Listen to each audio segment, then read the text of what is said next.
a Friday, and this is a busy news day. Good morning, everybody. What is General Petraeus telling lawmakers about Libya, and is his story different from what we have been told to date? Those are the questions on the line at stake at the moment as you get a live look at the Hill. The former CIA director testifying before two separate committees today. One is already underway, and that's where we start today.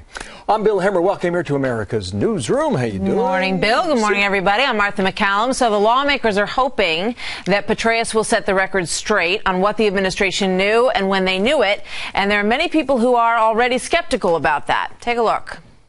What is clear is that this administration, including the president himself, has intentionally misinformed, read that, lied to the American people in the aftermath of this tragedy.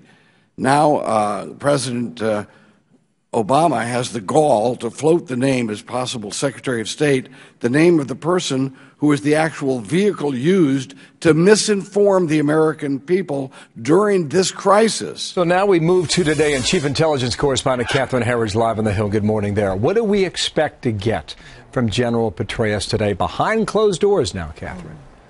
Well, thank you, Bill, and good morning. The former CIA director arrived here on Capitol Hill an hour and 20 minutes ago, and a source close to the general told Fox News that the expectation is that he will tell the House Intelligence and Senate Intelligence Committees that he, too, believed it was terrorism within 24 hours of the attack, and an act of terrorism linked to Al-Qaeda and this group Ansar al-Sharia that wants to establish an Islamic State in eastern Libya.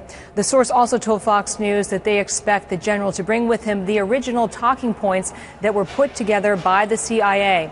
Those talking points then had input from other intelligence agencies, as well as the Office of the Director of National Intelligence, and that Petraeus apparently did not know they would be provided to UN Ambassador Susan Rice. He does not know who the author of the final version was, and that these talking points would be used as the basis for her statements on the Sunday talk show September 16th, that this was a spontaneous event and linked to the anti-Islam video. Before the hearing today, lawmakers said they wanted to stay very focused on the attack itself and not the former director's personal problems. Human nature is what it is, but the intent going in is that we'll limit the conversation to the events of 9/11 and forward throughout the rest of the 6-8 weeks that have ensued since the attacks on our consulate. And in addition to what's unfolding here on Capitol Hill, Fox News separately has confirmed that the CIA has begun a preliminary investigation into the former director's tenure at the CIA.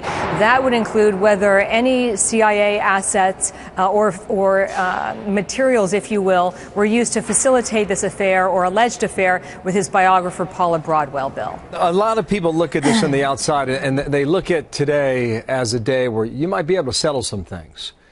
But in all honesty, how much will be settled after today, if anything at all, Catherine?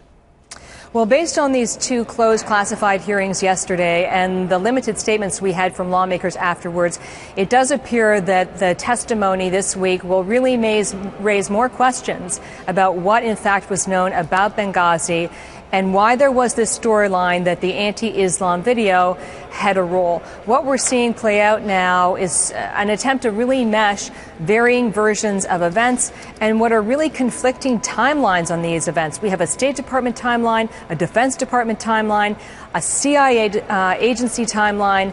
We have the statements Thursday from the acting CIA director, and now today the statements from the former CIA director. And whether there is any common ground here, based on our conversations, it does seem that there are discrepancies still, and it's raising more questions. All right, Bill. Catherine, thank you. Catherine